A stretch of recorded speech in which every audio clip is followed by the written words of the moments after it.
it. Going to the hoop. Puts it up. Puts it in.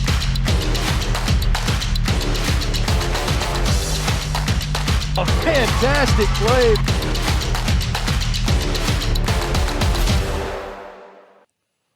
Welcome in, ladies and gentlemen, to the Magnolia Fields podcast from the Richard Schwartz and Associates Studios. Yet another edition here of our high school show. Tanner Marlar alongside Cody Blaszczak, as always.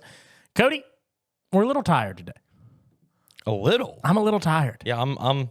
The eyes are hard to keep open right about now. But it's for a good reason. It was for a great reason. We had a lot of fun yesterday. We brought you the first ever full tournament broadcasted on the Max South Sports Network, the Hickory Flat Thanksgiving Invitational. Day one, that is. That's continuing today with day two. That was continuing yesterday. This is coming out Wednesday. This is coming out Wednesday, obviously. So Monday we had day one. Tuesday we had day two. Correct. We're not going to be there for day two, but day one was fantastic, packed with a lot of great basketball. Some not great basketball, but mostly great basketball. It was a lot of fun. Big shout out to Hickory Flat coach Zach Carnell and all of his staff and the people at Hickory Flat for putting on a great event, a great tournament from a fantastic facility there in Hickory Flat. We had a lot of fun. Grade A hospitality. Yeah, absolutely. Absolutely. Some killer snacks, too. Killer snacks. I'll say it. Killer breakfast. It was, yeah. Killer breakfast. We had donuts. There was a lot, actually, for breakfast. We only had donuts because we just had such a small amount of time in between games. Yeah. But, they had just about, and they had it looked like 1,000 sodas. Yeah, I don't know how much they spent on sodas, but congrats, because that was fun. That was fun. It was a full day of basketball, and I think there were a few things throughout the day that I really enjoyed the most. Number one, we'll go ahead and get into Kesean Walker. My goodness. Hickory Flat point guard, and if you don't know him, you should. You should. If you don't, you'll know him by the end of the year. As I said, welcome to the Kesean Walker Show, because if you are anywhere near Hickory Flat, that is what you will be attending when you attend a basketball game for the next 3 years. Oh, my goodness. He's fantastic. He's a really good player, but I hate it for the kid that he's only 5'8". He is only 5'8". He is only a sophomore. But the thing is, he's athletic enough to kind of counteract that, especially at the high school level, because he scored 41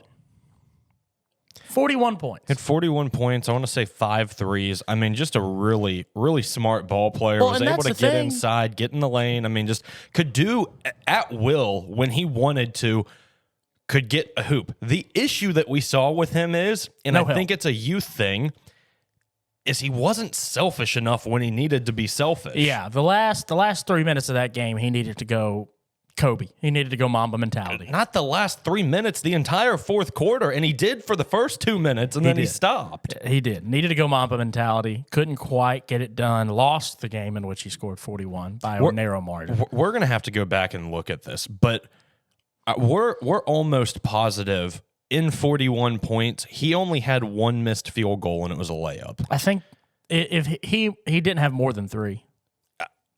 I can't think of but one.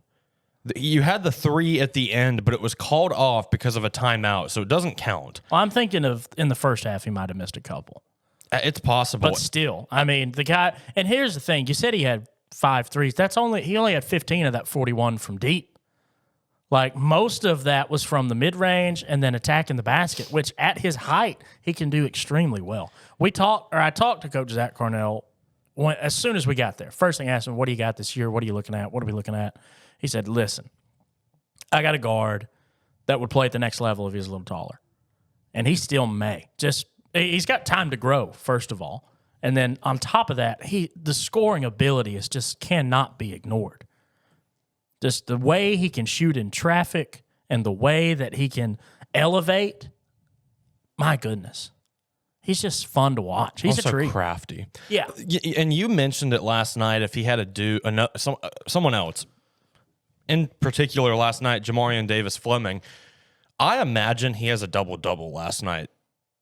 And it's not even close. Well, he got close because he did. That. Now, granted, he needs some help, point blank. But he did pass it. He dished it very well, set up his teammates in good spots. They just couldn't convert. That's what I'm saying. Yeah. He has a double-double easily. Yeah, I agree. They need one more guy. They need one more guy.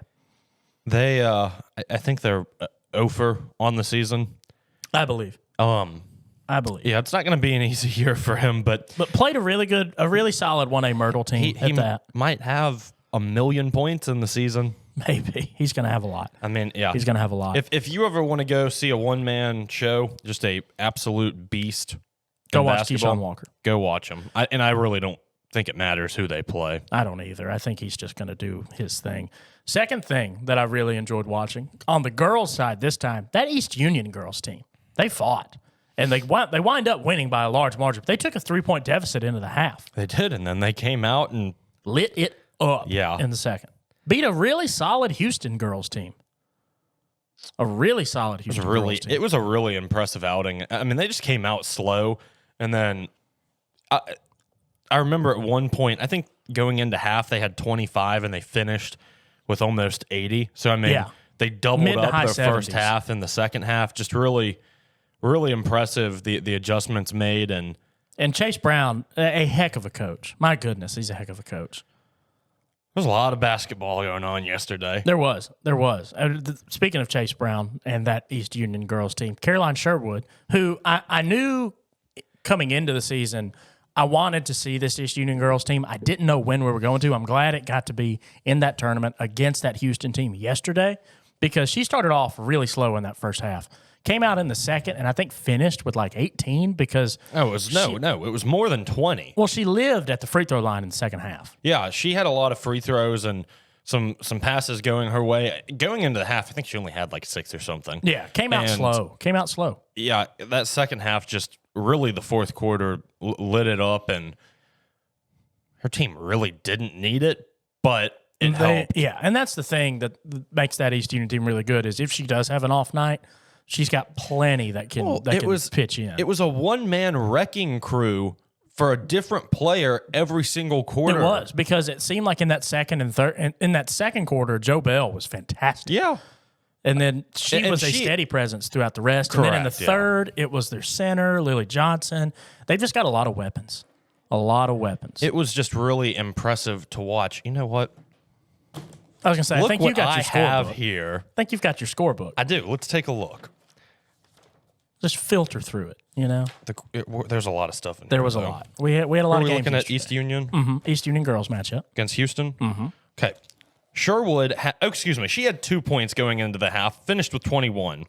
Joe Bell had 20, 12 of them in the second quarter, and then Lily Johnson had 12 in the third quarter, finished with 16. A one-man wrecking crew throughout the second, third, and fourth quarter. Yeah, just for each quarter. And then I think the third team that I was really impressed with, and they played another really, I mean, I want to see this matchup. Houston, I was really impressed with. I think they got the honorable mention here. Holly Springs. They have a couple 8th graders on that team that really did a lot of damage. Not fair. Not fair. DeJuan Jones and DeJuan Malone. And shocker, another Pegues. How many Pegueses are there? Well, I think the best thing we said all day yesterday throughout however long we did the games was, how is a team worse when their 8th graders are off the court? Thing. That should not be a thing. I said it, and I didn't realize what I had said. We were at one point of the game, and Pegues and Malone had come out, and I said, well, it'll be interesting to see how Holly Springs kind of rides this lull without their 8th graders in the game. A varsity basketball team needed their 8th graders in the game yesterday. They didn't need them. Don't get me wrong. They still pretty handily beat East Webster. Now, a half-strength East Webster, mind you. Don't have their football team yet. We'll get to that in a moment. Also, it's a very deep team. It is. I mean, the 8th graders are one thing, but that was a deep team. They played a lot of players. It is. We've got a couple more things I want to talk about from yesterday coming after this break, and then we're going to get into some pretty rough news that really could shake up this 4A basketball picture. Will. All that and more here in just a moment on the Magnolia Fields podcast from the Richard Schwartz and Associates Studios. Coming right back.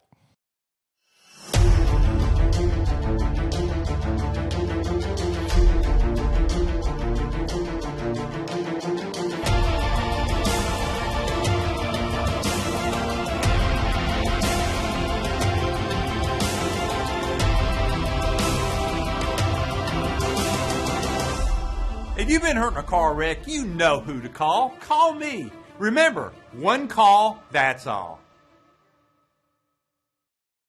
Welcome to the Richard Schwartz and Associates Magnolia Field Studios. One call, that's all.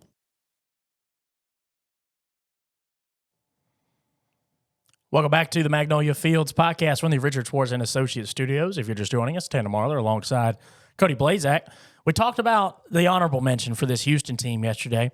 Thought they were what we expected. Really athletic, really big, used their size well. Had a couple guys that really impressed us. I think they'll be a tough task to deal with in 4A because they play a really good brand of team basketball. They share it really well. They've got a bunch of different threats.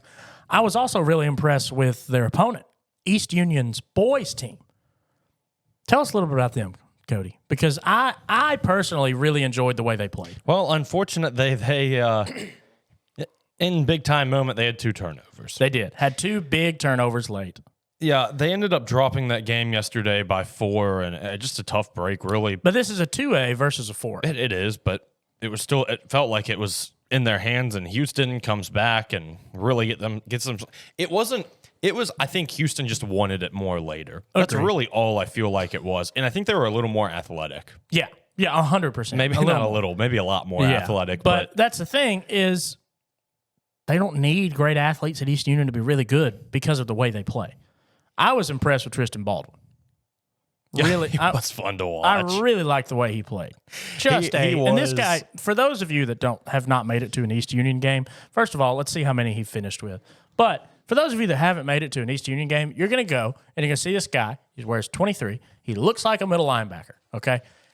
And he's going to wind up being one of the craftiest scorers on the team. Left-handed, gets to the rim, finishes well, got a soft touch, and sneakily athletic. Sneakily athletic. What did he finish with against Houston yesterday? 23. I was going to say, had to be in the 20s. Yeah, Baldwin finished with 23. Left a few at the line. Granted, I'm assuming he's just recently came back from football, but left a few points at the line. I don't know if this is something you noticed during the game. I noticed it, never said it. From my count, and it might be off by 1 or 2, it's not going to be off by much, though. Do you know how many total team fouls they committed throughout the game? Not many. 4. I was going to say, not many. 4. They play really clean defense. Something I had noticed, and I was like, my Lord, they do not commit any fouls. They don't. And a couple of those, one in particular, I think Baldwin got a little robbed on. You're right. I think he did. There was a charge call underneath the basket. Baldwin scored the point, finished the lay-in. Guy moves underneath him while he's in the air, and he gets the charge call on him, literally right underneath the hoop. Don't like that call. But yeah, it wasn't. A couple of different refs. Obviously, it's a long day, as you expect. But all call the games different ways. That's completely fine and understandable. It was still fun, though. It was super fun. Super fun. I hate to say it. I think we got to get it in the thing that matters, though.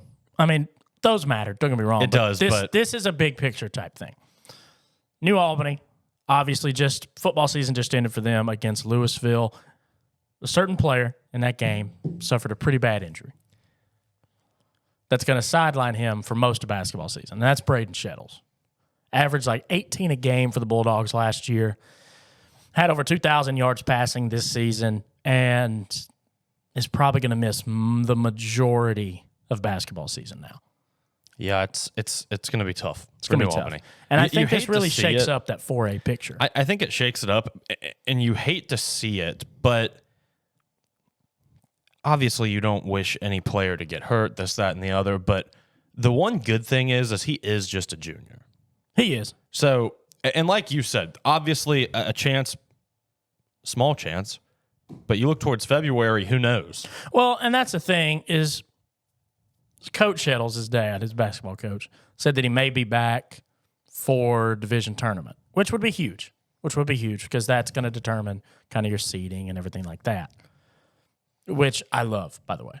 But it's just going to be tough. It's going to be tough. I wish the best for the kid. Again, we had him for football a few weeks ago, and an instant classic against Itawamba. One of the best games we've had. That's a kid that you call a basketball player at heart, a true basketball player. But my God, did we see some of the craziest things from him in that game? Rumor has it he really wants to play football, so we'll see. Well, hey, maybe he can play both at the next level. He probably could. Yeah, he probably could. Probably could, but we'll see what he winds up choosing. I just hate it for a guy that was going to have a really special season. Yeah, it's a tough break for that team, and like you said, divisional tournaments. The good thing is New Albany just has to do good enough to survive. Yeah, I mean they got to make it to the divisional tournament. That's all you have to do. At which you're going to make it to there anyway, and this is again part of the reason I think high school basketball around here is so fun, is because the divisional tournament determines your seeding. Right? It's not necessarily how good you do during the regular season. It's what do you do in division tournament? What do you do in the postseason? If he is back by then and completely healthy, I think it changes the way this New Albany team plays. And I really think it's more of, I'm not sure the seeding matters for them as it is. I just think you just have to get there. Yeah. I think they'll get to the playoffs. It's one of those things, to me at least, how long can you extend the season for him to come back? Yeah. I'd agree with that. I'd agree with that. And you have to hope. I mean, I just don't want him to rush back either. No, you don't want him to re-injure it and mess it up. I just even don't want him to more rush back in the long run. Supposed to have surgery this week, so prayers up to one of our favorite players to watch over at New Albany, Braden Shettles. Hopefully he comes out of this on the other side A-okay. Like you said, still not a senior, has got some time. Just wishing nothing but health for the kid. He's going to redshirt this year. I think who knows, maybe we're only a few years away from people being able to redshirt in high school. That would be wild and make no sense. That would be.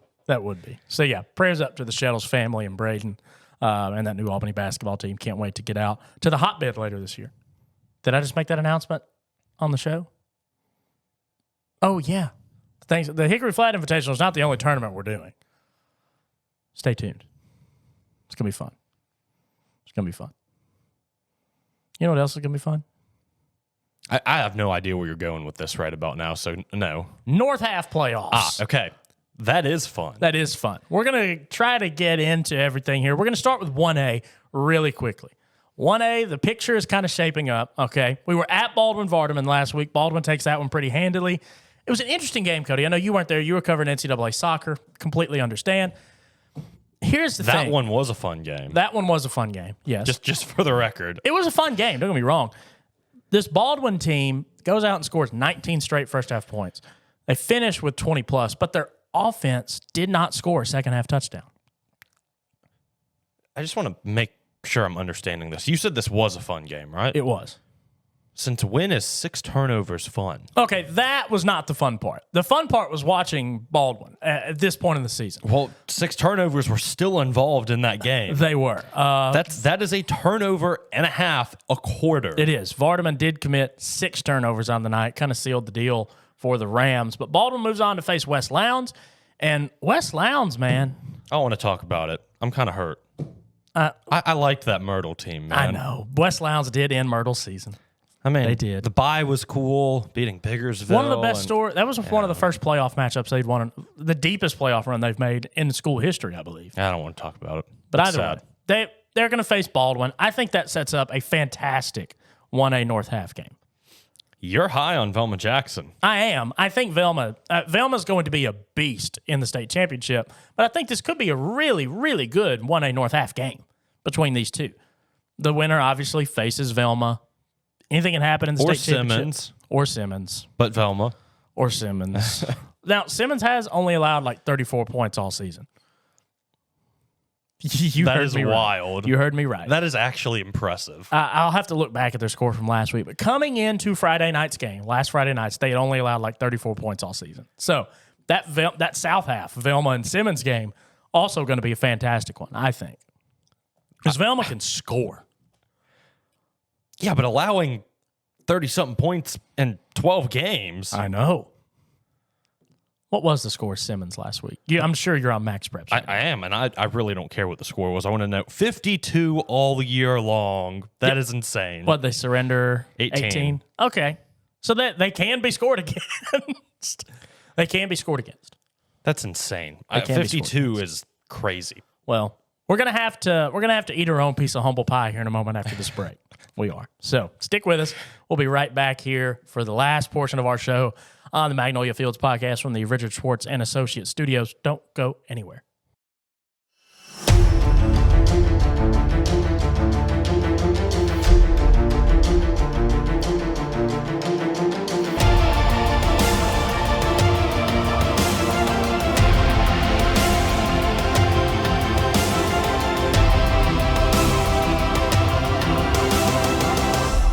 If you've been hurt in a car wreck, you know who to call. Call me. Remember, one call, that's all.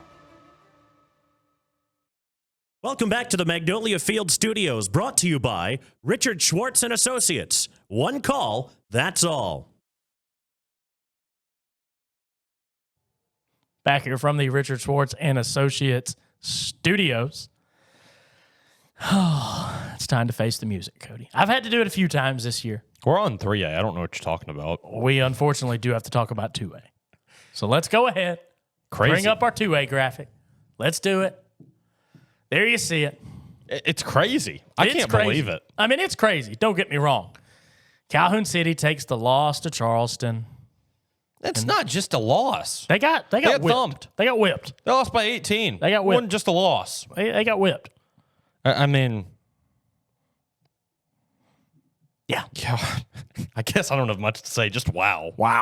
Wow. Good for them, though. Hey, Charleston's winning.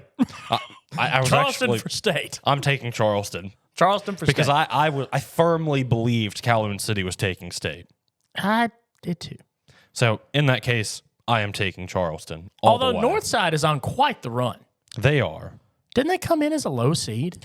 They came in as the 4 seed out of Region 4. And they're playing for North Half? They are. They have beat.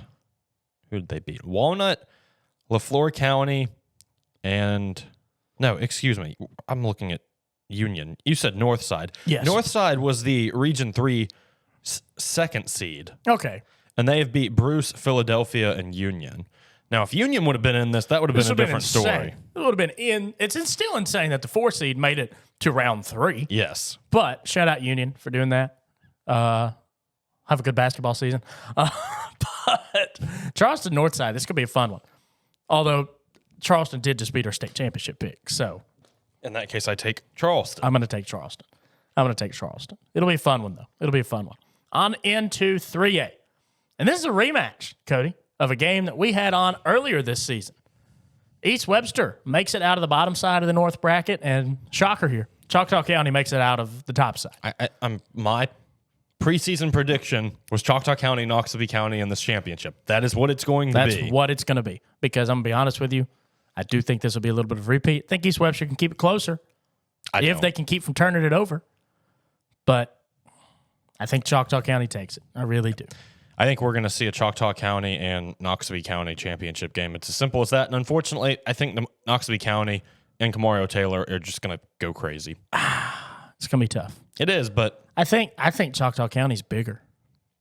I think they're bigger, but I think Camario Taylor is a beast. He is. I just know Choctaw County's got more weapons, I feel like. Maybe. But the question is, who's got the more dangerous weapon, Caleb Cunningham or Well, to Camario me, Taylor? the dude that touches the ball on every single play that can throw and run is the more dangerous player. Very much. I'm not a disagreeing. genius, but to me, that's how I'm not I see disagreeing. it. I'm wondering if Choctaw County's supporting cast gets them the nod. I don't know. That'll be an exciting one Friday.